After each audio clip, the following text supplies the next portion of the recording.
আসসালামু আলাইকুম প্রিয় দিনী ভাইরা, আপনারা শুনছেন বিশ্ববিখ্যাত গ্রন্থ আর রাহিকুল মাকতুম থেকে প্রিয় নবী মুহাম্মদ সাল্লাল্লাহু আলাইহি ওয়াসাল্লামের জীবনীর ৩৬তম পর্ব। আজকের পর্বে রয়েছে এক গুরুত্বপূর্ণ অধ্যায়, মুতার যুদ্ধ।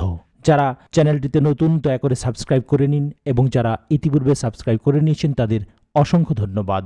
ভিডিওটি ভালো লাগলে লাইক, কমেন্ট এবং শেয়ার করতেও ভুলবেন না। শুরু করছি মুতার যুদ্ধ। মুতা জর্দানের বালকা এলাকার নিকটবর্তী একটি জনপদ।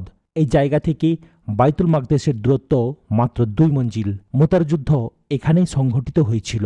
রাসূলুল্লাহ সাল্লাল্লাহু আলাইহি ওয়াসাল্লামের জীবদ্দশায় মুসলমানরা যেসব যুদ্ধে অংশগ্রহণ করেছিলেন, এই যুদ্ধ ছিল সেসবের মধ্যে সবচেয়ে রক্তক্ষয়ী। এই যুদ্ধই খ্রিস্টান অধ্যুষিত দেশসমূহ জয়ের পথ খুলে দেয়। অষ্টম হিজরির জমাদুল আউয়াল অর্থাৎ ৬২৯ খ্রিস্টাব্দ বা সেপ্টেম্বর মাসে এই যুদ্ধ সংঘটিত হয়। যুদ্ধের কারণ, এই অভিযানের কারণ এই যে রাসূলুল্লাহ সাল্লাল্লাহু আলাইহি ওয়াসাল্লাম হারেস ইবনে উমাইর আজদিকে একখানি চিঠিসহ বসরার গভর্নরের কাছে প্রেরণ করেন। রোমের কায়সারের গভর্নর সারহাবিল ইবনে আমর গাসানি সেই সময় বালক এলাকায় নিযুক্ত ছিল। এই দুর্বৃত্ত রাসূল সাল্লাল্লাহু আলাইহি ওয়াসাল্লামের দূতকে গ্রেপ্তার করে এবং শক্তভাবে বেঁধে হত্যা করে। স্মরণ করা যেতে পারে যে রাষ্ট্রদূত বা সাধারণ দূতদের হত্যা করা গুরুতর অপরাধ। এটা যুদ্ধ ঘোষণার শামিল, এমনকি এর চেয়েও গুরুতর মনে করা হয়।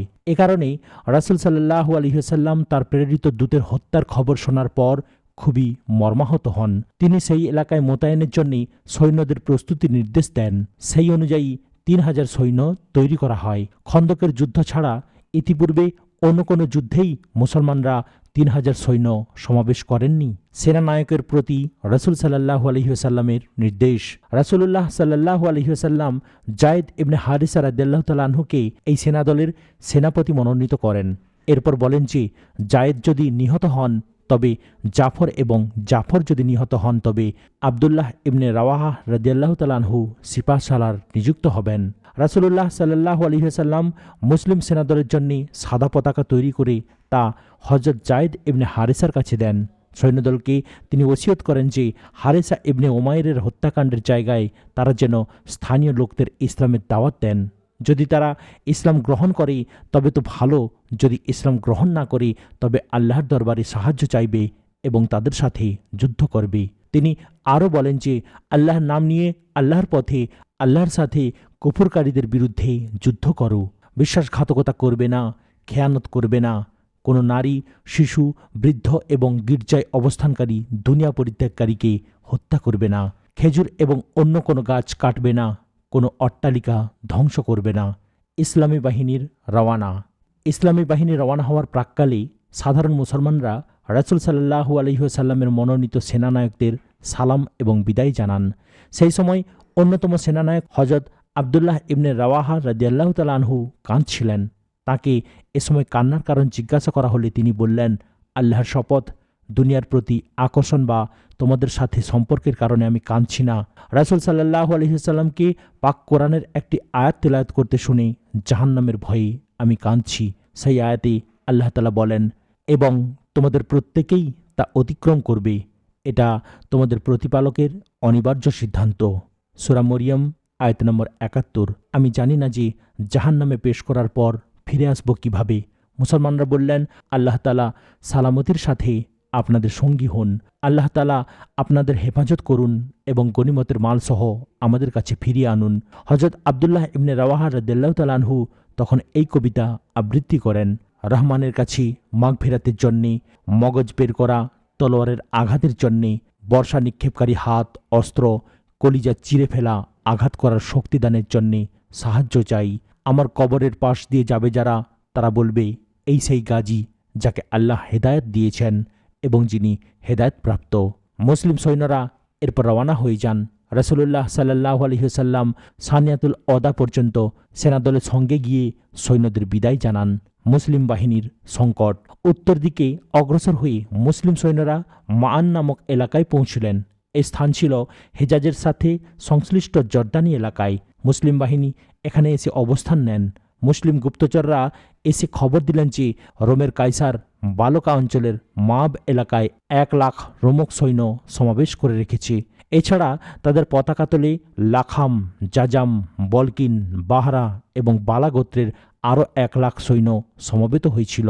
উল্লেখিত শেষোক্ত 1,00,000 ছিল আরব গোত্রসমূহের সমন্বিত সেনাদল। মজলিসে শুরার বৈঠক। মুসলমানরা ধারণাই করতে পারেননি যে তারা কোনো দুর্ধর্ষ সেনাদলের সম্মুখীন হবেন। দূরবর্তী এলাকায় তারা সত্যিই সংকটজনক অবস্থার সম্মুখীন হলেন। তাদের সামনে এ প্রশ্ন মূর্ত হয়ে দেখা দিল যে তারা কি 3,000 সৈন্যদল 2,00,000 সৈন্যের দুর্ধর্ষ সৈন্যের সাথে মোকাবেলা করবেন? বিস্মিত চিন্তিত মুসলমানরা 2 রাত পর্যন্ত পরামর্শ করলেন।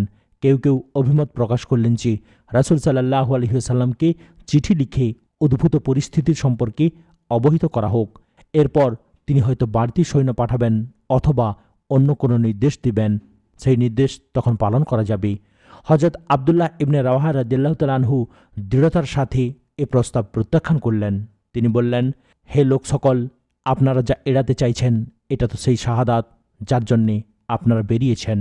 স্মরণ রাখবেন যে শত্রুদের সাথে আমাদের মোকাবেলার মাপকাঠি সৈন্যদল, শক্তি এবং সংখ্যাধিক্যের নিরিখে বিচার্য নয়। আমরা সেই দিনের জন্য লড়াই করি যে দিন দ্বারা আল্লাহ রাব্বুল আলামিন আমাদেরকে গৌরবান্বিত করেছেন। কাজেই সামনের দিকে চলুন। আমরা 2টি কল্যাণের মধ্যে একটি অবশ্যই লাভ করব। হয়তো আমরা জয়লাভ করব অথবা শাহাদাত বরণ করে জীবন ধন্য হবে। অবশেষে আব্দুল্লাহ ইবনে রাওয়াহার মতামতের প্রেক্ষিতে সিদ্ধান্ত গৃহীত হল। মুসলিম বাহিনীর অগ্রযাত্রা। মান নামক এলাকায় 2 রাত অতিবাহিত করার পর মুসলিম বাহিনী শত্রুদের প্রতি অগ্রসর হলেন।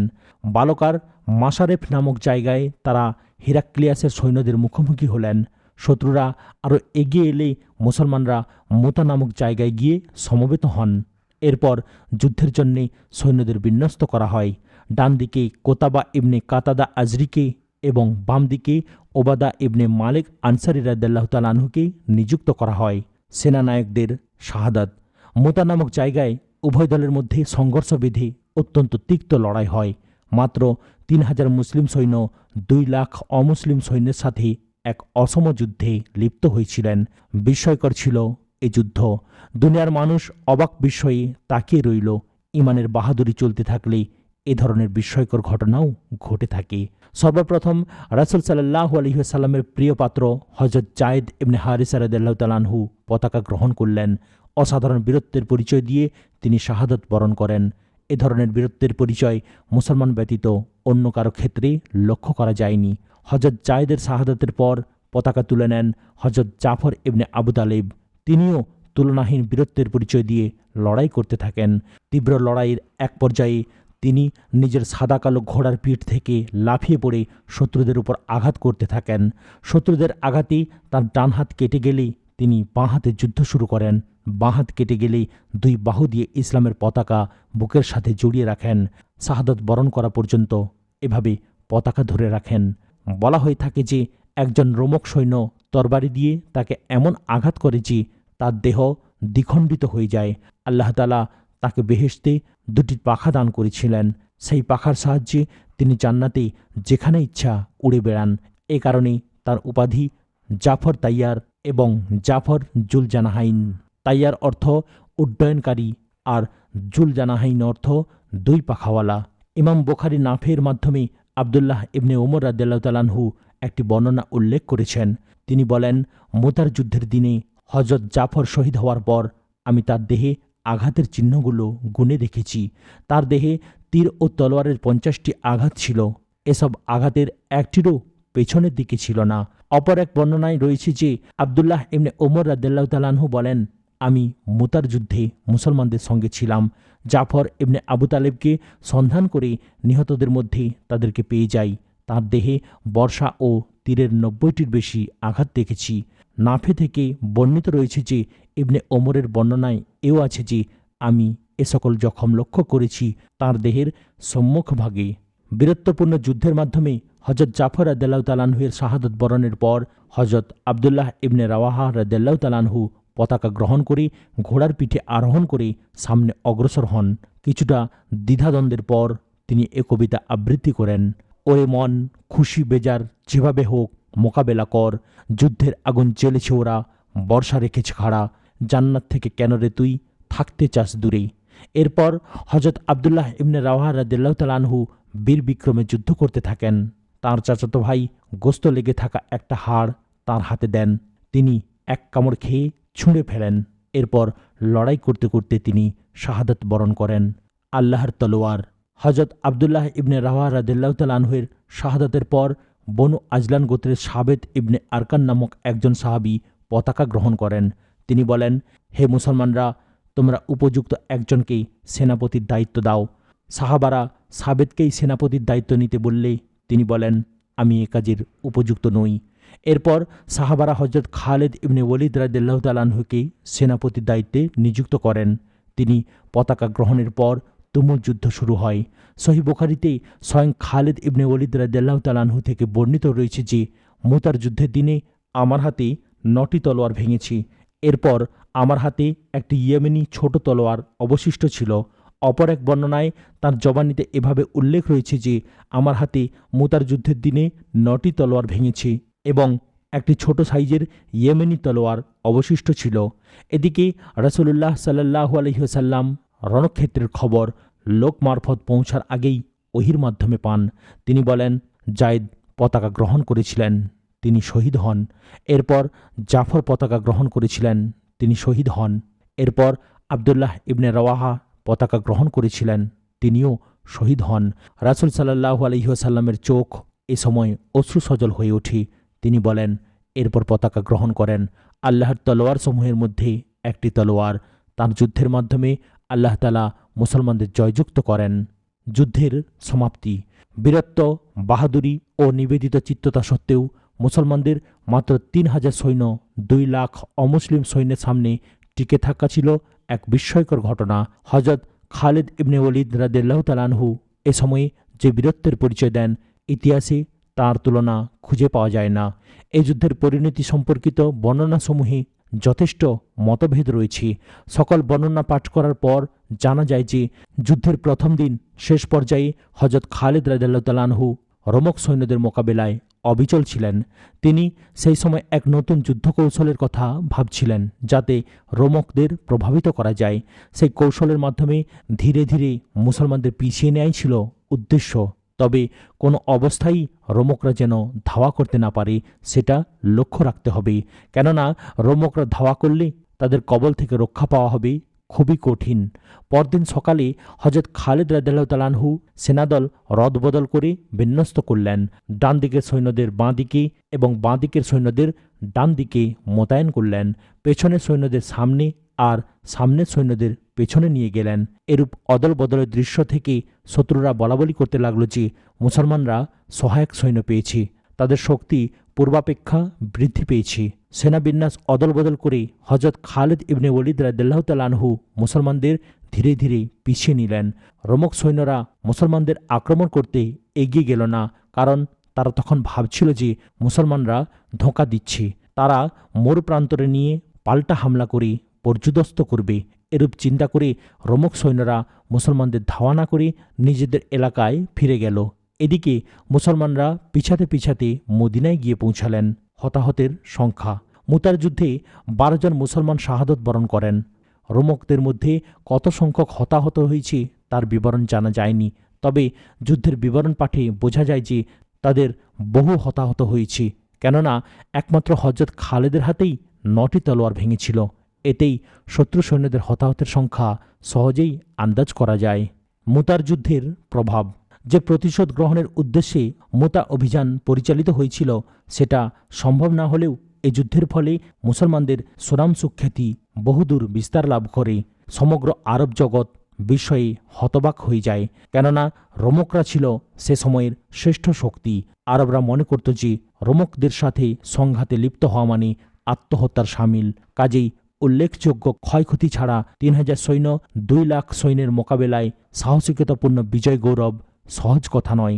আরবের জনগণ বুঝতে সক্ষম হয়েছিল যে ইতিপূর্বে পরিচিত সকল শক্তির চেয়ে মুসলমানরা সম্পূর্ণ আলাদা। আল্লাহর সাহায্য মুসলমানদের সাথে রয়েছে। তাদের নেতা মুহাম্মদ মুস্তাফা সাল্লাল্লাহু আলাইহি ওয়াসাল্লাম নিঃসন্দেহে রাসূল সাল্লাল্লাহু আলাইহি ওয়াসাল্লাম। এ কারণেই দেখা যায় যে মুসলমানদের চিরশত্রু, জেদি ও অহংকারী হিসেবে পরিচিত বেশ কিছু সংখ্যক গোত্র মুতার যুদ্ধের পর ইসলামের ছায়াতলে আশ্রয় গ্রহণ করে। এসব গোত্রের মধ্যে উল্লেখযোগ্য কয়েকটি গোত্র হচ্ছে বনু সালিম, আশজা, গাতফান, জিবান ও ফজারাহ।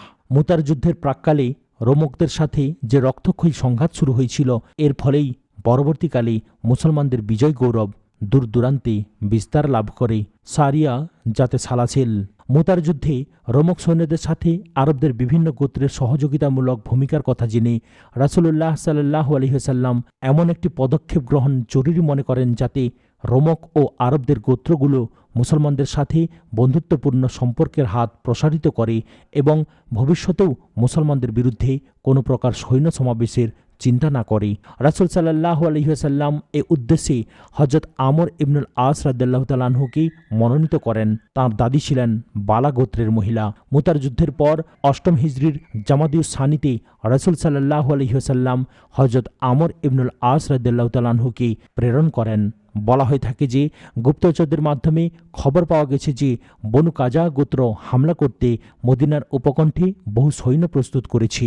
এসব কারণে রাসূল সাল্লাল্লাহু আলাইহি ওয়াসাল্লাম আমর ইবনুল আস রাদিয়াল্লাহু তাআলা আনহুকে প্রেরণ করেন। রাসূলুল্লাহ সাল্লাল্লাহু আলাইহি ওয়াসাল্লাম আমর ইবনুল আস রাদিয়াল্লাহু তাআলা আনহুর জন্য সাদা কালো পতাকা তৈরি করেন। এরপর তার নেতৃত্বে ৩০০ সাহাবাকে প্রেরণ করেন। তাদের সঙ্গে ছিল ৩০টি ঘোড়া। রাসূল সাল্লাল্লাহু আলাইহি ওয়াসাল্লাম নির্দেশ দিয়েছিলেন যে মুসলিম সেনাদল বলি, আজরা এবং বলকের এলাকার লোকদের কাছে দিয়ে যাওয়ার সময় তাদের কাছে যেন সাহায্য চান। মুসলিম সেনাদল রাত্রিকালে সফর করতেন এবং দিনের বেলা লুকিয়ে থাকতেন। শত্রুদের কাছাকাছি পৌঁছার পর জানা গেল যে শত্রুরা দলে ভারী। হযরত আমর তখন রাফে ইবনে মাকিস জাহরিনকে সাহায্যের চিঠিসহ রাসূল সাল্লাল্লাহু আলাইহি ওয়াসাল্লামের কাছে প্রেরণ করেন। রাসূলুল্লাহ সাল্লাল্লাহু আলাইহি ওয়াসাল্লাম ২০০ সৈন্য হযরত আবু উবাইদা ইবনুল জাররাহ রাদিয়াল্লাহু তাআলা আনহুর নেতৃত্বে প্রেরণ করেন। এদের মধ্যে হযরত আবু বকর, হযরত ওমর সহ আনসার ও মুহাজিরদের বিশিষ্ট নেতৃবৃন্দও ছিলেন। রাসূল সাল্লাল্লাহু আলাইহি ওয়াসাল্লাম সেনাপতি আবু উবাইদা রাদিয়াল্লাহু তাআলা আনহুকে নির্দেশ দেন তিনি যেন আমর ইবনুল আসের সাথে মিলিত হয়ে উভয়ে মিলেমিশে কাজ করেন, কোনো প্রকার মতানৈক্য যেন না করেন। আবু উবাইদা অকুস্থলে যাওয়ার পর পুরো বাহিনীর অধিনায়কত্ব চান, কিন্তু হযরত আমর ইবনুল আস বললেন, অধিনায়ক তো আমি, আপনি তো সহায়ক সৈন্য নিয়ে এসেছেন। আবু উবাইদা একথা মেনে নেন।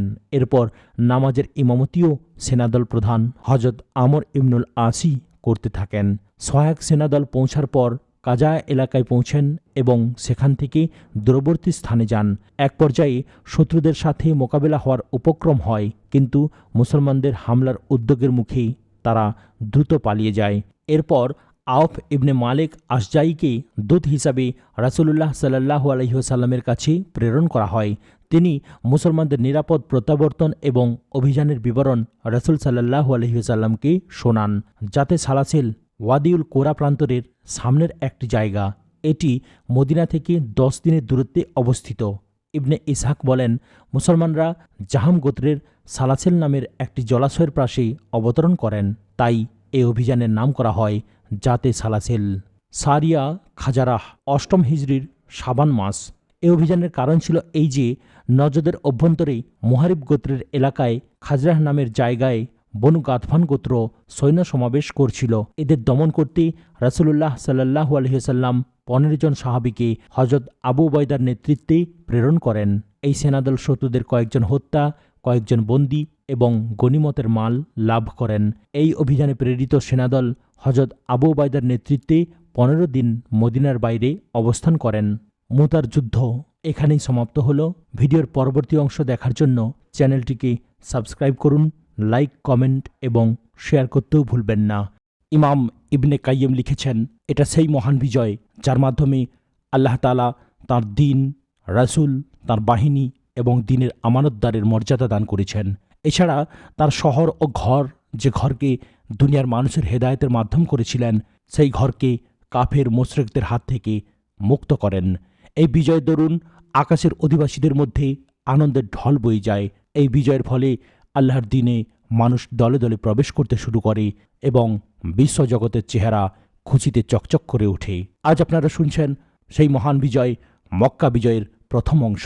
ভিডিওটি ভালো লাগলে লাইক, কমেন্ট এবং শেয়ার করবেন, এবং যারা নতুন তাদের উদ্দেশ্যে বলবো চ্যানেলটিকে সাবস্ক্রাইব করে রাখবেন, যাতে দিন দুনিয়ার বাণী শুনতে আপনি বঞ্চিত না হন। অভিযানের কারণ। হুদায়বিয়ার সন্ধি সম্পর্কিত আলোচনায় একথা উল্লেখ করা হয়েছে যে এই সন্ধির একটি ধারা এরূপ ছিল যে কেউ ইচ্ছা করলে রাসূল সাল্লাল্লাহু আলাইহি ওয়াসাল্লাম অথবা কুরাইশদের সাথে মিত্রতায় আবদ্ধ হতে পারবে। যিনি যে দলে যুক্ত হবেন তিনি সেই দলের অংশ বলেই বিবেচিত হবেন। কেউ যদি হামলা বা অন্য প্রকার বাড়াবাড়ি করে তা সেই দলের উপর হামলা বলে গণ্য হবে। এই চুক্তির মাধ্যমে বনু খোজা গোত্র রাসূল সাল্লাল্লাহু আলাইহি ওয়াসাল্লামের সাথে মিত্রতার বন্ধনে আবদ্ধ হয়েছিল। আবু বকর গোত্র আবদ্ধ হয়েছিল কুরাইশদের মিত্রতার বন্ধনে। এমনি করে উভয় গোত্র পরস্পর থেকে নিরাপদ হয়েছিল।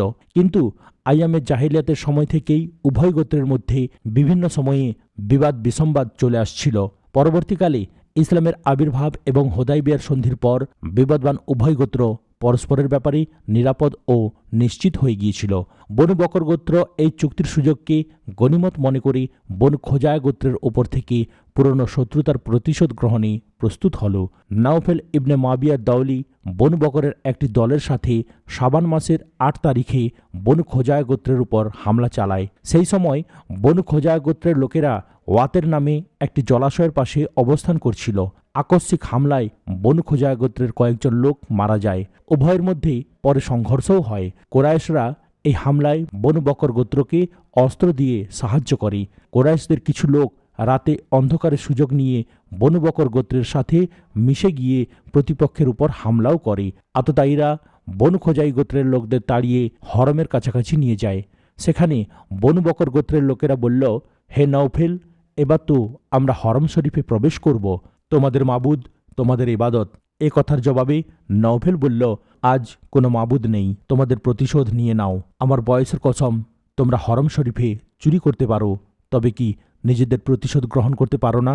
এদিকে বনু খোজায়া গোত্রের লোকেরা মক্কায় পৌঁছে বুদাইল ইবনে ওয়ারাকা, খোজাই এবং তার একজন মুক্ত করা কৃতদাস রাফের ঘরে আশ্রয় গ্রহণ করল। আমর ইবনে সালেম খাজাই সেখান থেকে বেরিয়ে মদিনা অভিমুখে রওনা হয়ে এবং রাসূল সাল্লাল্লাহু আলাইহি ওয়াসাল্লামের সামনে গিয়ে দাঁড়ালো। সেই সময় তিনি মসজিদে নববীতে সাহাবাদের সঙ্গে অবস্থান করছিলেন। আমর ইবনে সালেম বললেন, হে পরওয়ারদিগার, আমি মুহাম্মদ সাল্লাল্লাহু আলাইহি ওয়াসাল্লামের কাছে তাঁর চুক্তি এবং তাঁর পিতার প্রাচীন অঙ্গীকারের দোহাই দিচ্ছি। হে রাসূল, আপনারা ছিলেন সন্তান আর আমরা ছিলাম জন্মদানকারী। এরপর আমরা আনুগত্য গ্রহণ করেছি এবং কখনো অবাধ্যতা প্রদর্শন করিনি। আল্লাহ তাআলা আপনাকে হেদায়েত দান করুন, আপনি সর্বাত্মক সাহায্য করুন। আল্লাহর বান্দাদের ডাকুন, তারা সাহায্যের জন্য আসবে। এদের মধ্যে রাসূল সাল্লাল্লাহু আলাইহি ওয়াসাল্লামও থাকবেন, উদিত চতুর্দশীর চাঁদের মতো সুন্দর। যদি তার উপর অত্যাচার করা হয় তবে তার চেহারা রক্তিম থমথমে হয়ে যায়। আপনি এমন এক দুর্ধর্ষ বাহিনীর মধ্যে যাবেন যারা ফেনিল উচ্ছ্বাস সমুদ্রের মতো তরঙ্গায়িত থাকবে। নিশ্চিত জেনে রাখুন, কুরাইশরা আপনাদের সাথে সম্পাদিত চুক্তির বরখেলাপ করেছে, অঙ্গীকার ভঙ্গ করেছে। তারা আমার জন্য কোদা নামক জায়গায় ফাঁদ পেতেছে এবং ধারণা করেছে যে আমি কাউকে সাহায্যের জন্য ডাকব না, অথচ তারা বড়ই কামিনা এবং সংখ্যায় অল্প। তারা আতর নামক জায়গায় রাতের অন্ধকারে হামলা করেছি এবং আমাদেরকে রুকু সেজদারত অবস্থায় হত্যা করেছি। অর্থাৎ আমরা ইসলাম গ্রহণ করেছি অথচ আমাদের হত্যা করা হয়েছে। রাসূলুল্লাহ সাল্লাল্লাহু আলাইহি ওয়াসাল্লাম এই অভিযোগ শোনার পর বললেন, হে আমর ইবনে সালেম, তোমার সাহায্য করা হয়েছে। এরপর আকাশে এক টুকরো মেঘ দেখা গেল। রাসূল সাল্লাল্লাহু আলাইহি ওয়াসাল্লাম বললেন, এই মেঘ বনু কাবের সাহায্যের সুসংবাদ স্বরূপ আবির্ভূত হয়েছে। এরপর বুদাইল ইবনে ওরাকা খোজাইয়ের নেতৃত্বে বনু খোজায়া গোত্রের একটি প্রতিনিধি দল মদিনায় এসে রাসূল সাল্লাল্লাহু আলাইহি ওয়াসাল্লামকে জানায় কারা কারা নিহত হয়েছে। তারা আরও জানায় যে কিভাবে কুরাইশরা বনু বকর গোত্রকে সাহায্য করেছে। এরপর তারা মক্কায় ফিরে যায়। সন্ধি নবায়নের চেষ্টা। কুরাইশ এবং তার মিত্ররা যা করেছিল সেটা ছিল হুদায়বিয়ার সন্ধির সুস্পষ্ট লঙ্ঘন এবং বিশ্বাসঘাতকতা। এর কোনো বৈধতার অজুহাত দেখানো যাবে না। কুরাইশরাও সন্ধির বরখেলাপ করার কথা খুব শীঘ্র বুঝতে পেরেছিল। তারা এই বিশ্বাসঘাতকতার পরিণাম চিন্তা করে এক পরামর্শ সভা আহ্বান করল। সেই সভায় সর্বসম্মত সিদ্ধান্ত হলো যে তারা তাদের নেতা আবু সুফিয়ানকে হুদায়বিয়ার সন্ধির নবায়নের জন্য মদিনায় পাঠাবে। রাসূল সাল্লাল্লাহু আলাইহি ওয়াসাল্লাম কুরাইশদের সন্ধি লঙ্ঘন পরবর্তী কার্যক্রম সম্পর্কে সাহাবাদের আগেই জানিয়ে দিয়েছিলেন। তিনি বলেছিলেন, আমি যেন দেখতে পাচ্ছি যে আবু সুফিয়ান সন্ধি পোক্ত এবং মেয়াদ বাড়ানোর জন্যে মদিনায় এসে পৌঁছেছে। এদিকে আবু সুফিয়ান মদিনার উদ্দেশ্যে ওসফান নামক জায়গায় পৌঁছার পর বুদাইল ইবনে ওরাকার সাথে তার দেখা হলো। বুদাইল মদিনা থেকে মক্কা যাচ্ছিল। আবু সুফিয়ান ভেবেছিল বুদাইল রাসূল সাল্লাল্লাহু আলাইহি ওয়াসাল্লামের কাছ থেকে আসছে। তবু জিজ্ঞাসা করল, কোথা থেকে আসছো বুদাইল? বুদাইল বললেন, আমি খোজায়ের সাথে ওই উপকূলে গিয়েছিলাম। আবু সুফিয়ান জিজ্ঞাসা করল, তুমি কি মুহাম্মদের কাছে যাওনি? বুদাইল বললেন, না তো। বুদাইল মক্কার পথে যাওয়ার পর আবু সুফিয়ান বলল, বুদাইল যদি মদিনায় গিয়ে থাকে তবে তো তার উটকে মদিনার খেজুর খাইয়েছি। এরপর আবু সুফিয়ান বুদাইলের উট বসানোর জায়গায় গিয়ে উটের পরিত্যক্ত মল ভেঙে সেখানে মদিনার খেজুরের বিচি দেখতে পেল। এরপর বলল, আমি আল্লাহর কসম করে বলছি যে বুদাইল মুহাম্মদের কাছে গিয়েছিল। মোট কথা, আবু সুফিয়ান মদিনায় গেল এবং তার কন্যা উম্মে হাবিবার ঘরে গিয়ে উঠল। আবু সুফিয়ান রাসূল সাল্লাল্লাহু আলাইহি ওয়াসাল্লামের বিছানায় বসতে যাচ্ছিল। এটা লক্ষ্য করে হযরত উম্মে হাবিবা রাদিয়াল্লাহু তাআলা আনহা সাথে সাথে বিছানা গুটিয়ে ফেললেন। আবু সুফিয়ান বলল, মা, তুমি আমাকে এ বিছানার উপযুক্ত মনে করনি, না এ বিছানাকে আমার উপযুক্ত মনে করনি? হযরত উম্মে হাবিবা রাদিয়াল্লাহু তাআলা আনহা বললেন, এটি হচ্ছে রাসূল সাল্লাল্লাহু আলাইহি ওয়াসাল্লামের বিছানা, আর আপনি হচ্ছেন একজন নাপাক মুশরিক। আবু সুফিয়ান বললেন, খোদার কসম, আমার কাছে থেকে আসার পর তুমি খারাপ হয়ে গেছো। এরপর আবু সুফিয়ান সেখান থেকে বেরিয়ে রাসূল সাল্লাল্লাহু আলাইহি ওয়াসাল্লামের কাছে গিয়ে তাঁর সাথে আলোচনা করল। রাসূল সাল্লাল্লাহু আলাইহি ওয়াসাল্লাম তাকে কোনো জবাব দিলেন না। আবু সুফিয়ান হযরত আবু বকরের কাছে গিয়ে তাকে অনুরোধ করল তিনি যেন রাসূল সাল্লাল্লাহু আলাইহি ওয়াসাল্লামের সাথে আলোচনা করেন। হযরত আবু বকর রাদিয়াল্লাহু তাআলা আনহু অসম্মতি প্রকাশ করলেন। আবু সুফিয়ান হযরত ওমর রাদিয়াল্লাহু তাআলা আনহুর কাছে গিয়ে তাকে বলল তিনি যেন রাসূল সাল্লাল্লাহু আলাইহি ওয়াসাল্লামের সাথে তাদের ব্যাপারে কথা বলেন। হযরত ওমর রাদিয়াল্লাহু তাআলা আনহু বললেন, আমি কেন তোমাদের জন্যে রাসূল সাল্লাল্লাহু আলাইহি ওয়াসাল্লামের কাছে সুপারিশ করব? আল্লাহর শপথ, যদি আমি কাঠের টুকরো ছাড়া অন্য কিছু নাও পাই তবুও সেই কাষ্ঠখণ্ড দিয়ে তোমাদের সাথে জিহাদ করব। আবু সুফিয়ান এরপর হযরত আলী রাদিয়াল্লাহু তাআলা আনহুর কাছে গেলেন। হযরত ফাতেমা রাদিয়াল্লাহু তাআলা আনহা সেখানে ছিলেন। হযরত হাসানও ছিলেন। তিনি ছিলেন তখন ছোট, হাঁটাচলা করছিলেন। আবু সুফিয়ান বললেন, হে আলী, তোমার সাথে আমার বংশগত সম্পর্ক সবচেয়ে ঘনিষ্ঠ। আমি একটা প্রয়োজনে এসেছি, হতাশ হয়ে ফিরে যেতে চাই না। তুমি আমার জন্যে মুহাম্মদের কাছে একটু সুপারিশ করো। হযরত আলী রাদিয়াল্লাহু তাআলা আনহু বললেন, আবু সুফিয়ান, তোমার জন্যে আফসোস হয়। রাসূল সাল্লাল্লাহু আলাইহি ওয়াসাল্লাম একটা ব্যাপারে সংকল্প করেছেন, এ ব্যাপারে আমরা তাঁর সাথে কোনো কথা বলতে পারি না। আবু সুফিয়ান বিবি ফাতেমা রাদিয়াল্লাহু তাআলা আনহার প্রতি তাকিয়ে বললেন, তুমি কি তোমার এ সন্তানকে এ মর্মে আদেশ করতে পারো যে সে লোকদের মধ্যে আশ্রয়দানের ঘোষণা দিয়ে সবসময়ের জন্যে আরবদের সর্দার হবে?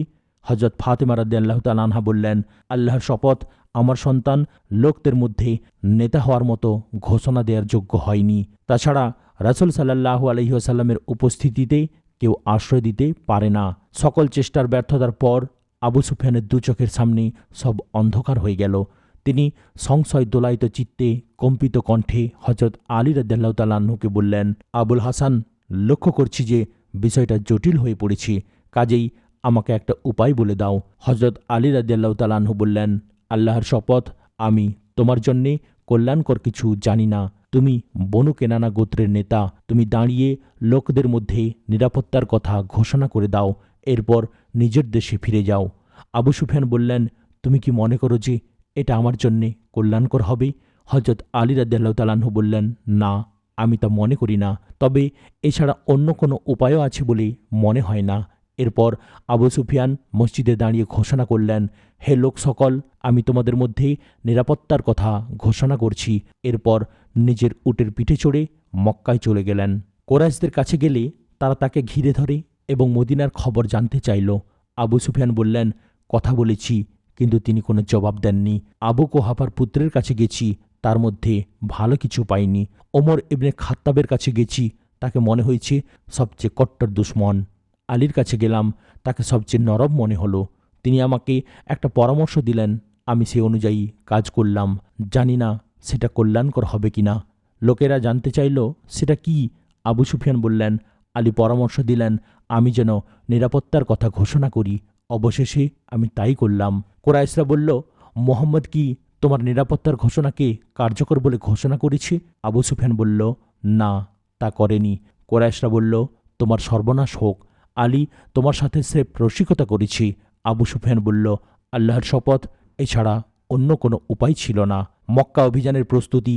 তিবরানির বর্ণনা থেকে জানা যায়, কুরাইশদের বিশ্বাসঘাতকতার খবর আসার 3 দিন আগেই রাসূলুল্লাহ সাল্লাল্লাহু আলাইহি ওয়াসাল্লাম হযরত আয়েশা রাদিয়াল্লাহু তাআলা আনহাকে তাঁর সাজ সরঞ্জাম প্রস্তুত করতে বলেছিলেন। তবে বিষয়টি গোপন রাখার জন্যে তিনি পরামর্শ দেন। এরপর হযরত আবু বকর রাদিয়াল্লাহু তাআলা আনহু হযরত আয়েশা রাদিয়াল্লাহু তাআলা আনহার কাছে বললেন, মা, এ প্রস্তুতি কিসের? হযরত আয়েশা রাদিয়াল্লাহু তাআলা আনহা বললেন, আমি জানি না আব্বা। হযরত আবু বকর বললেন, এটা তো রোমকদের সাথে যুদ্ধের সময় নয়, তাহলে রাসূল সাল্লাল্লাহু আলাইহি ওয়াসাল্লাম কোন দিকে যাওয়ার ইচ্ছা করছেন? হযরত আয়েশা রাদিয়াল্লাহু তাআলা আনহা বললেন, আমি জানি না আব্বা। তৃতীয় দিন সকালে হযরত আমর ইবনে সালেম খাজাই 40 জন সাওয়ার সহ এসে পৌঁছলেন। তিনি কয়েক লাইন কবিতা আবৃত্তি করলেন। এতে শ্রোতারা বুঝতে পারলেন যে কুরাইশরা বিশ্বাসঘাতকতা করেছে। এরপর বুদাইল এলেন। এরপর এলো আবু সুফিয়ান। এর ফলে সাহাবারা পরিস্থিতি উপলব্ধি করলেন। এরপর রাসূল সাল্লাল্লাহু আলাইহি ওয়াসাল্লাম সাহাবাদের বললেন, মক্কায় যেতে হবে। সাথে সাথে এ দোয়া করলেন, হে আল্লাহ তাআলা, গোয়েন্দা এবং কুরাইশদের কাছে আমাদের যাওয়ার খবর যেন পৌঁছাতে না পারে, তুমি তার ব্যবস্থা করো। আমরা যেন মক্কাবাসীদের কাছাকাছি যাওয়ার আগে তারা বুঝতে না পারে, জানতেও না পারে। গোপনীয়তা রক্ষার জন্যে রাসূল সাল্লাল্লাহু আলাইহি ওয়াসাল্লাম 8ম হিজরির রমজান মাসে হযরত আবু কাতাদা ইবনে রাবির নেতৃত্বে 8 জন সাহাবীকে এক সারিয়ায় বাতনে আজম নামক জায়গায় প্রেরণ করেন। এই জায়গা জি খাসাব এবং জিলমারার মধ্যবর্তী স্থানে অবস্থিত। এর দূরত্ব মদিনা থেকে 36 মাইল। এই ক্ষুদ্র সেনাদল প্রেরণের উদ্দেশ্য ছিল এই যে, যারা বোঝার তারা বুঝবে যে রাসূল সাল্লাল্লাহু আলাইহি ওয়াসাল্লাম উল্লিখিত জায়গায় যাবেন। চারিদিকে এই খবর ছড়িয়ে পড়বে। এই ক্ষুদ্র সেনাদল উল্লিখিত জায়গায় পৌঁছার পর খবর পেল যে রাসূল সাল্লাল্লাহু আলাইহি ওয়াসাল্লাম মক্কা অভিমুখে রওনা হয়ে গেছেন। এই খবর পাওয়ার পর তারাও রাসূল সাল্লাল্লাহু আলাইহি ওয়াসাল্লামের সঙ্গে কাফেলার সাথে গিয়ে মিলিত হলো। এদিকে হাতেব ইবনে আবু বালতা কুরাইশদের একখানি চিঠি লিখে রাসূল সাল্লাল্লাহু আলাইহি ওয়াসাল্লামের মক্কা অভিযানের কথা জানানোর চেষ্টা করেন। সেই চিঠি মক্কায় কুরাইশদের হাতে পৌঁছানোর জন্যে অর্থের বিনিময়ে একজন মহিলাকে নিয়োগ করেন। সেই মহিলা খোঁপার ভেতর চিঠিখানি লুকিয়ে মক্কায় রওনা হন। এদিকে আল্লাহ তাআলা তাঁর প্রিয় রাসূলকে এ খবর জানিয়ে দেন। রাসূল সাল্লাল্লাহু আলাইহি ওয়াসাল্লাম হযরত আলী, হযরত মেকদাদ, হযরত জুবাইর এবং হযরত আবু মারসাদ কুনুবিকে ডেকে বললেন, তোমরা 4 জন রাউজা খাখে যাও। সেখানে উটের পিঠে আরোহণকারিণী একজন মহিলাকে পাবে। তার কাছে একখানি চিঠি পাবে। সেই চিঠি কুরাইশদের কাছে পাঠানো হয়েছে। 4 জন সাহাবী রাউজা খাখে পৌঁছে সেই মহিলাকে পেলেন। মহিলাকে জিজ্ঞাসা করা হলো, তোমার কাছে কি কোনো চিঠি আছে? মহিলা অস্বীকার করল। সাহাবারা উটের হাওদাজে খুঁজে দেখলেন, কিন্তু চিঠি পেলেন না। এরপর হযরত আলী রাদিয়াল্লাহু তাআলা আনহু বললেন, আমি আল্লাহর নামে কসম করে বলছি, রাসূল সাল্লাল্লাহু আলাইহি ওয়াসাল্লামও মিথ্যা বলেননি, আমরাও মিথ্যা বলছি না। তুমি হয়তো চিঠি দাও, না হয় আমরা তোমাকে উলঙ্গ করব। এ কথা শুনে মহিলা বলল, আচ্ছা, আপনারা একটু ঘুরে দাঁড়ান। সাহাবারা ঘুরে দাঁড়ালে মহিলা তার খোঁপা খুলে চিঠি বের করে সাহাবাদের হাতে দিলেন। তারা চিঠি নিয়ে রাসূল সাল্লাল্লাহু আলাইহি ওয়াসাল্লামের কাছে গেলেন। রাসূল সাল্লাল্লাহু আলাইহি ওয়াসাল্লাম চিঠিখানা পড়িয়ে দেখলেন যে ওতে লেখা রয়েছে হাতেব ইবনে আবু বালতার পক্ষ থেকে কুরাইশদের প্রতি। এতে কুরাইশদের রাসূল সাল্লাল্লাহু আলাইহি ওয়াসাল্লামের মক্কা অভিযানের খবর দেয়া হয়েছিল। রাসূলুল্লাহ সাল্লাল্লাহু আলাইহি ওয়াসাল্লাম জিজ্ঞাসা করলেন, হাতেব, এটা কি? হাতেব বললেন, আমার ব্যাপারে তাড়াহুড়ো করবেন না। আল্লাহর কসম, আল্লাহ তাআলা এবং তার রাসূল সাল্লাল্লাহু আলাইহি ওয়াসাল্লামের উপর আমার ঈমান রয়েছে। আমি মোরতাদ হয়ে যাইনি বা আমার মধ্যে কোনো পরিবর্তনও আসেনি।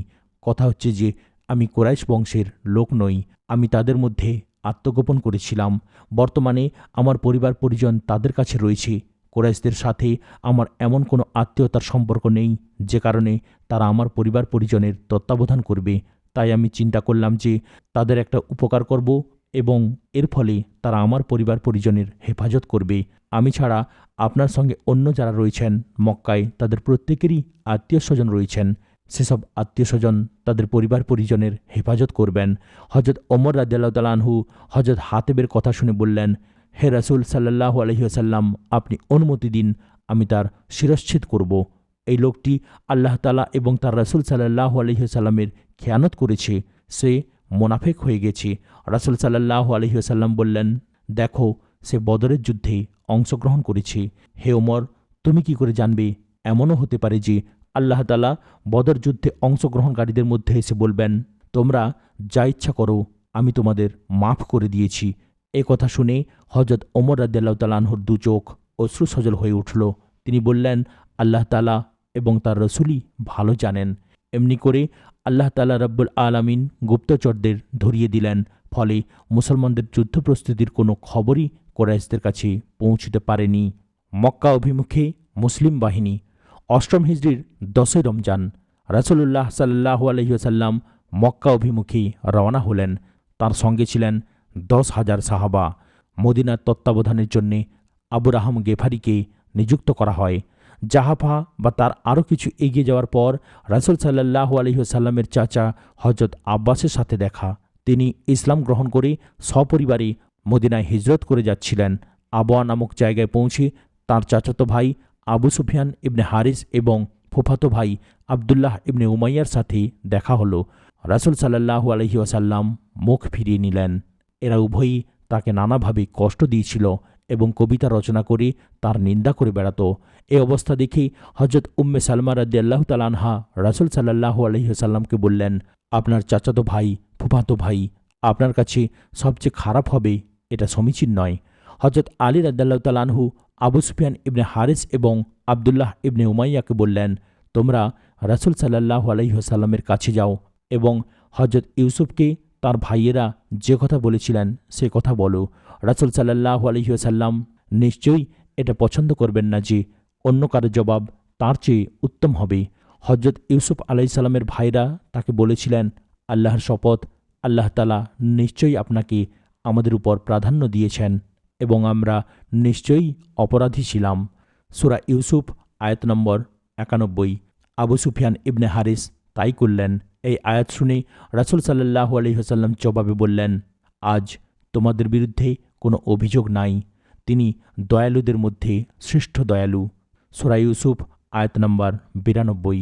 আবু সুফিয়ান ইবনে হারিস এরপর কয়েক লাইন কবিতা আবৃত্তি করলেন। তার অর্থ হচ্ছে, তোমার বয়সের শপথ, আমি যখন লাতের শাহ সওয়ারকে মোহাম্মদের শাহ সওয়ারের উপর বিজয়ী করার উদ্দেশ্যে পতাকা তুলেছিলাম, সে সময় আমার অবস্থা ছিল রাতের পথহারা পথিকের মতো। কিন্তু এখন আমাকে হেদায়েত দেওয়ার সময় এসেছি। এখন আমি হেদায়েত পাওয়ার উপযুক্ত হয়েছি। আমার প্রবৃত্তির পরিবর্তে একজন হাদি আমাকে হেদায়েত দিয়েছেন এবং তিনি আমাকে আল্লাহর পথ দেখিয়েছেন। অথচ এই পথকে আমি ইতিপূর্বে সবসময় উপেক্ষা করেছিলাম। একথা শুনে রাসূলুল্লাহ সাল্লাল্লাহু আলাইহি ওয়াসাল্লাম আবেগে আবু সুফিয়ানের বুকে চাপড় মেরে বললেন, তুমি আমাকে সব ক্ষেত্রেই উপেক্ষা করেছিলে। মাররুজ জাহরানে মুসলিম সেনাদল। রাসূল সাল্লাল্লাহু আলাইহি ওয়াসাল্লাম তার সফর অব্যাহত রাখলেন। তিনি এবং সাহাবায়ে কেরাম সকলেই রোজা রেখেছিলেন। আসফান ও কোদাইদের মধ্যবর্তী কোদাইদ জলাশয়ের কাছে পৌঁছে রাসূল সাল্লাল্লাহু আলাইহি ওয়াসাল্লাম রোজা ভেঙে ফেললেন। তার দেখা দেখি সাহাবায়ে কেরামও রোজা ভাঙলেন। এরপর পুনরায় তারা সফর করতে শুরু করলেন। রাতের প্রথম প্রহরে তারা মারুরুজ জাহরান অর্থাৎ ফাতেমা প্রান্তরে গিয়ে পৌঁছলেন। রাসূল সাল্লাল্লাহু আলাইহি ওয়াসাল্লামের আদেশে সাহাবারা পৃথকভাবে আগুন জ্বালালেন। এতে 10,000 চুলায় রান্না হচ্ছিল। আল্লাহর রাসূল পাহারার কাজে হজরত ওমর রাদিয়াল্লাহু তাআলা আনহুকে নিযুক্ত করলেন। আল্লাহর রাসূলের সমীপে আবু সুফিয়ান। মাররুজ জাহরানে অবতরণের পর হজরত আব্বাস রাদিয়াল্লাহু তাআলা আনহু রাসূলুল্লাহ সাল্লাল্লাহু আলাইহি সাল্লামের সাদা খচ্চরের পিঠে আরোহণ করে ঘোরাফেরা করতে বেরোলেন। তিনি চাচ্ছিলেন যে কাউকে পেলে মক্কায় খবর পাঠাবেন, যাতে করে রাসূল সাল্লাল্লাহু আলাইহি ওয়াসাল্লামের মক্কায় প্রবেশের আগেই কুরাইশরা তার কাছে এসে নিজেদের নিরাপত্তার আবেদন জানায়। এদিকে আল্লাহ তাআলা কুরাইশদের কাছে কোনো প্রকার খবর পৌঁছা বন্ধ করে দিয়েছিলেন। এ কারণে মক্কাবাসীরা কিছুই জানতে পারেনি।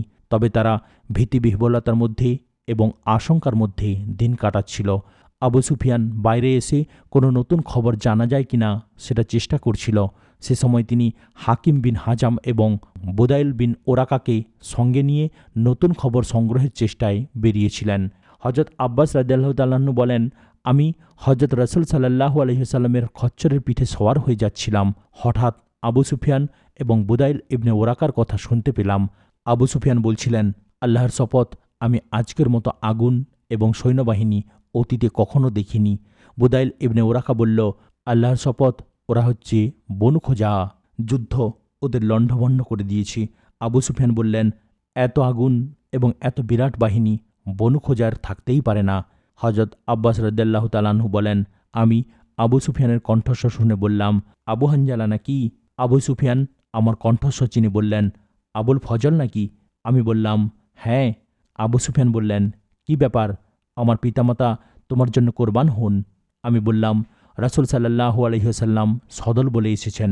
হায় রে, কুরাইশদের সর্বনাশা অবস্থা। আবু সুফিয়ান বললেন, এখন কি উপায়? আমার পিতামাতা তোমার জন্য কোরবান হোক।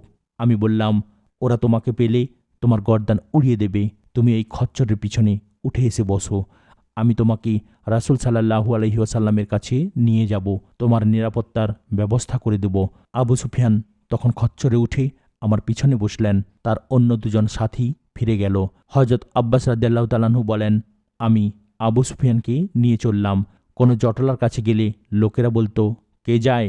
কিন্তু রাসূল সাল্লাল্লাহু আলাইহি ওয়াসাল্লামের খচ্চরের পিঠে আমাকে দেখে বলতো, ইনি রাসূলুল্লাহ সাল্লাল্লাহু আলাইহি ওয়াসাল্লামের চাচা, তাঁরই খচ্চরের পিঠে রয়েছেন। ওমর ইবনে খাত্তাবের পাশ দিয়ে যাচ্ছিলাম। তিনি বললেন, কে? এ কথা বলেই আমার দিকে এগিয়ে এলেন। আমার পিছনে আবু সুফিয়ানকে দেখে বললেন, আবু সুফিয়ান, আল্লাহর দুশমন, আল্লাহর প্রশংসা করি, কোনো প্রকার সংঘাত ছাড়াই আবু সুফিয়ান আমাদের কবজায় এসে গেছি। এ কথা বলেই হযরত ওমর রাসূল সাল্লাল্লাহু আলাইহি ওয়াসাল্লামের কাছে ছুটে গেলেন। আমিও খচ্চরকে জোরে তাড়িয়ে নিলাম। খচ্চর থেকে নেমে রাসূল সাল্লাল্লাহু আলাইহি ওয়াসাল্লামের কাছে গেলাম। ইতিমধ্যে হযরত ওমর রাদিয়াল্লাহু তাআলা আনহু এলেন। তিনি এসেই বললেন, হে রাসূল সাল্লাল্লাহু আলাইহি ওয়াসাল্লাম, ওই দেখুন আবু সুফিয়ান, আমাকে অনুমতি দিন আমি তার গর্দান উড়িয়ে দিই। হযরত আব্বাস রাদিয়াল্লাহু তাআলা আনহু বলেন, আমি বললাম, হে রাসূল সাল্লাল্লাহু আলাইহি ওয়াসাল্লাম, আমি আবু সুফিয়ানকে নিরাপত্তা দিয়েছি। পরে আমি রাসূলুল্লাহ সাল্লাল্লাহু আলাইহি ওয়াসাল্লামের মাথা স্পর্শ করে বললাম, আল্লাহর শপথ, আজ রাতে আমি ছাড়া আপনার সাথে কেউ গোপন কথা বলতে পারবে না। আবু সুফিয়ানকে হত্যা করার অনুমতির জন্যে হযরত ওমর বারবার আবেদন জানালে আমি বললাম, থামো ওমর, আবু সুফিয়ান যদি বনি আদি ইবনে কাবের লোক হতো তবে এমন কথা বলতে না। হযরত ওমর বললেন, আব্বাস, থামো, আল্লাহর শপথ, তোমার ইসলাম গ্রহণ আমার কাছে আমার পিতা খাত্তাবের ইসলাম গ্রহণের চেয়ে অধিক পছন্দনীয়, এবং এর একমাত্র কারণ এই যে রাসূল সাল্লাল্লাহু আলাইহি ওয়াসাল্লামের কাছে তোমার ইসলাম গ্রহণ আমার পিতা খাত্তাবের ইসলাম গ্রহণের চেয়ে অধিক পছন্দনীয়। রাসূল সাল্লাল্লাহু আলাইহি ওয়াসাল্লাম বললেন, আব্বাস, আবু সুফিয়ানকে তোমার ডেরায় নিয়ে যাও, সকালে আমার কাছে নিয়ে এসো। রাসূল সাল্লাল্লাহু আলাইহি ওয়াসাল্লামের নির্দেশ মতো আমি আবু সুফিয়ানকে আমার তাঁবুতে নিয়ে গেলাম। সকালবেলা রাসূল সাল্লাল্লাহু আলাইহি ওয়াসাল্লামের সামনে আবু সুফিয়ানকে নিয়ে গেলাম। রাসূল সাল্লাল্লাহু আলাইহি ওয়াসাল্লাম বললেন, আবু সুফিয়ান, তোমার জন্য আফসোস, তোমার জন্য কি এখনও এ কথা বোঝার সময় আসেনি যে আল্লাহ তাআলা ব্যতীত কোনো মাবুদ নেই? আবু সুফিয়ান বলল, আমার পিতামাতা আপনার জন্য কোরবান হন। আপনি কত উদার, কত মহানুভব, কত দয়ালু। আমি ভালোভাবেই বুঝতে পেরেছি যে আল্লাহ ব্যতীত কোনো মাবুদ থাকলে এই সময়ে আমার কিছু কাজে আসতো। রাসূল সাল্লাল্লাহু আলাইহি ওয়াসাল্লাম বললেন, আবু সুফিয়ান, তোমার জন্য আফসোস, তোমার জন্য কি এখনও একথা বোঝার সময় আসেনি যে আমি আল্লাহর রাসূল? আবু সুফিয়ান বলল, আমার পিতামাতা আপনার উপর নিবেদিত হন। আপনি কত মহৎ, কত দয়ালু, আত্মীয় স্বজনের প্রতি কত যে সমবেদনশীল। আপনি যে প্রশ্ন করলেন এ সম্পর্কে এখনও আমার মনে কিছু না কিছু খটকা রয়েছে। হযরত আব্বাস রাদিয়াল্লাহু তাআলা আনহু বললেন, আরে, শিরশ্ছেদ হওয়ার মতো অবস্থা হওয়ার আগে ইসলাম কবুল করো। একথা সাক্ষী দাও যে আল্লাহ ব্যতীত ইবাদতের যোগ্য কেউ নেই এবং হযরত মুহাম্মদ সাল্লাল্লাহু আলাইহি ওয়াসাল্লাম আল্লাহর রাসূল। হযরত আব্বাস রাদিয়াল্লাহু তাআলা আনহুর এ কথা বলার পর আবু সুফিয়ান ইসলাম কবুল করে এবং সত্যের সাক্ষী হলেন। হযরত আব্বাস বললেন, হে আল্লাহর রাসূল, আবু সুফিয়ান মর্যাদাবান লোক, কাজেই তাকে কোনো মর্যাদা দেয়ার আবেদন জানাচ্ছি। রাসূল সাল্লাল্লাহু আলাইহি ওয়াসাল্লাম বললেন, ঠিক আছে, যে ব্যক্তি আবু সুফিয়ানের ঘরে প্রবেশ করবে সে নিরাপদ। যে ব্যক্তি নিজের ঘরে দরজা ভেতর থেকে বন্ধ করে রাখবে সে নিরাপদ। যে ব্যক্তি বাইতুল্লাহ শরীফে প্রবেশ করবে সেও নিরাপদ। মক্কা অভিমুখে ইসলামী বাহিনী। অষ্টম হিজরির 17 রমজান সকালবেলা রাসূল সাল্লাল্লাহু আলাইহি ওয়াসাল্লাম মারুজ জাহরান থেকে মক্কা অভিমুখে রওনা হলেন। তাঁর চাচা হযরত আব্বাসকে বললেন, আবু সুফিয়ানকে যেন প্রান্তরের পাহাড়ের পাদদেশে দাঁড় করিয়ে রাখে। এতে সে পথ অতিক্রমকারী আল্লাহর সৈনিকদের আবু সুফিয়ান দেখতে পাবে। হযরত আব্বাস রাদিয়াল্লাহু তাআলা আনহু তাই করলেন। এদিকে বিভিন্ন গোত্র তাদের পতাকা নিয়ে অগ্রসর হচ্ছিল। কোনো গোত্র অতিক্রমের সময় আবু সুফিয়ান জিজ্ঞাসা করতেন, আব্বাস, এরা কারা? জবাবে হযরত আব্বাস যেমন বলতেন, ওরা বনু সালিম। আবু সুফিয়ান বলতেন, বনু সালিমের সাথে আমার কি সম্পর্ক? অন্য কেউ সেই পথ অতিক্রমের সময় আবু সুফিয়ান বলতেন, এরা কারা? হযরত আব্বাস যেমন বলতেন, এরা মুজাইনা গোত্র। আবু সুফিয়ান বলতেন, মুজাইনা গোত্রের সাথে আমার কি সম্পর্ক? একে একে সকল গোত্র আবু সুফিয়ানের সামনে দিয়ে অতিক্রম করল। যে কোনো গোত্র যাওয়ার সময় আবু সুফিয়ান তাদের সম্পর্কে জিজ্ঞাসা করতেন এবং পরিচয় জানার পর বলতেন, ওদের সাথে আমার কি সম্পর্ক? এরপর রাসূল সাল্লাল্লাহু আলাইহি ওয়াসাল্লাম মুহাজির ও আনসারদের সঙ্গে নিয়ে যাচ্ছিলেন। সেখানে দেখা যাচ্ছিল শুধু লৌহ শিরস্ত্রাণ। আবু সুফিয়ান বললেন, সুবহানাল্লাহ, এরা কারা? হযরত আব্বাস বললেন, আনসার ও মুহাজিরদের সঙ্গে নিয়ে রাসূল সাল্লাল্লাহু আলাইহি ওয়াসাল্লাম যাচ্ছেন। আবু সুফিয়ান বললেন, এদের সাথে যুদ্ধ করার শক্তি কার আছে? আবুল ফজল, তোমার ভাতিজার বাদশাহী তো বড় জবরদস্ত হয়ে গেছি। হযরত আব্বাস রাদিয়াল্লাহু তাআলা আনহু বললেন, আবু সুফিয়ান, এটা হচ্ছে নবুয়ত। আবু সুফিয়ান বললেন, হ্যাঁ, এখন তো তাই বলা হবে। এ সময় আরও একটা ঘটনা ঘটল। আনসারদের পতাকা হযরত সাদ ইবনে উবাদা রাদিয়াল্লাহু তাআলা আনহু বহন করছিলেন। আবু সুফিয়ানের সামনে দিয়ে যাওয়ার সময় হযরত সাদ রাদিয়াল্লাহু তাআলা আনহু বললেন, আজ রক্তপাত এবং মারধর করার দিন। আজ হারামকে হালাল করা হবে। আল্লাহ তাআলা আজ কুরাইশদের জন্যে অবমাননা নির্ধারণ করে রেখেছেন। এরপর রাসূলুল্লাহ সাল্লাল্লাহু আলাইহি ওয়াসাল্লাম যাওয়ার সময় আবু সুফিয়ান বললেন, হে রাসূল সাল্লাল্লাহু আলাইহি ওয়াসাল্লাম, সাদ যা বলেছে আপনি কি সে কথা শুনেছেন? রাসূল সাল্লাল্লাহু আলাইহি ওয়াসাল্লাম জিজ্ঞাসা করলেন যে, সাদ কি বলেছে? আবু সুফিয়ান বললেন, এই কথা বলেছি।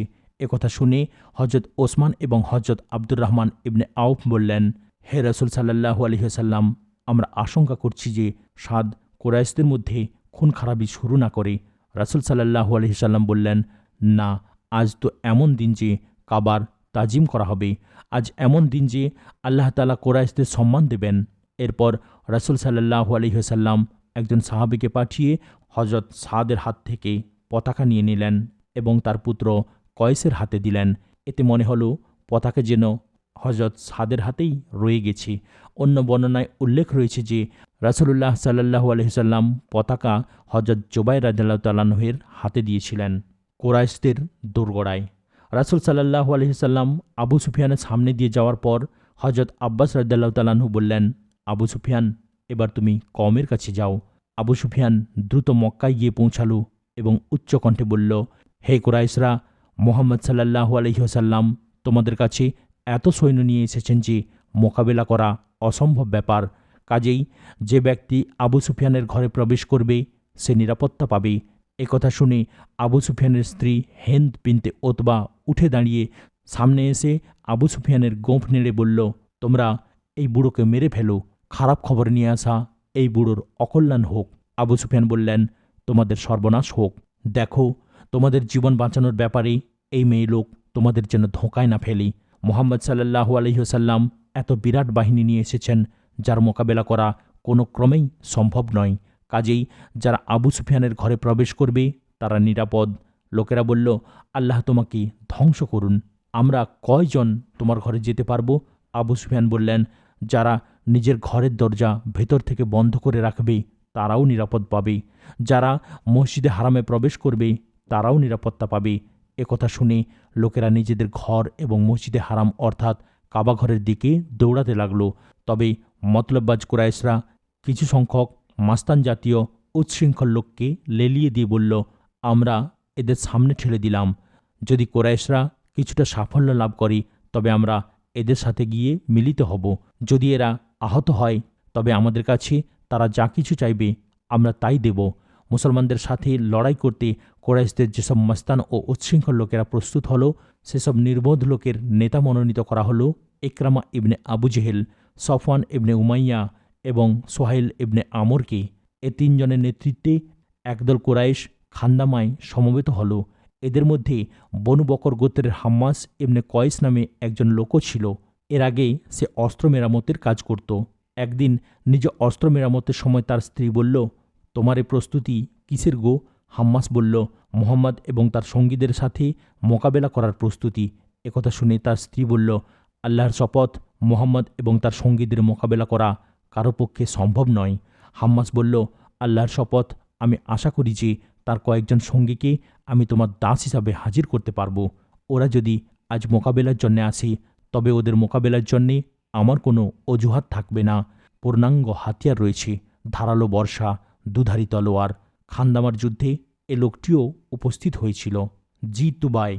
এদিকে রাসূল সাল্লাল্লাহু আলাইহি সাল্লাম মাররাজ জাহরান থেকে রওনা হয়ে জিতুবাই পৌঁছলেন। এ সময়ে আল্লাহ তাআলা প্রদত্ত মর্যাদার কারণে বিনয় ও কৃতজ্ঞতায় রাসূল সাল্লাল্লাহু আলাইহি সাল্লাম মাথা নিচু করে রেখেছিলেন।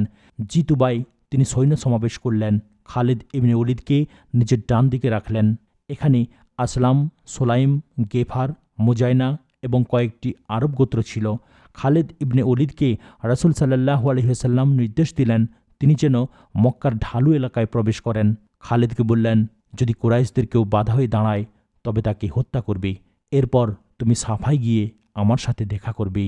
হযরত জুবাইর ইবনে আওমকে বাম দিকে রাখলেন। তার হাতে ছিল রাসূল সাল্লাল্লাহু আলাইহি ওয়াসাল্লামের পতাকা। রাসূল সাল্লাল্লাহু আলাইহি ওয়াসাল্লাম তাকে আদেশ দিলেন তিনি যেন মক্কার উঁচু এলাকা অর্থাৎ কোদায় প্রবেশ করেন এবং হাজুনে তাঁর দেয়া পতাকা স্থাপন করে তার আগমন পর্যন্ত অপেক্ষা করেন। পদব্রজে যারা এসেছিলেন তাদের পরিচালনার দায়িত্ব পালন করেছিলেন হযরত আবু উবাইদা। রাসূল সাল্লাল্লাহু আলাইহি ওয়াসাল্লাম আদেশ দিলেন তিনি যেন প্রান্তরের প্রান্তসীমার পথ ধরে অগ্রসর হন এবং মক্কায় তারা অবতরণ করেন। মক্কা বিজয়ের প্রথম অংশ এখানেই সমাপ্ত করলাম এবং এর দ্বিতীয় অর্থাৎ শেষ অংশ শোনার জন্য চ্যানেলটিকে সাবস্ক্রাইব করুন, লাইক, কমেন্ট এবং শেয়ার করতেও ভুলবেন না।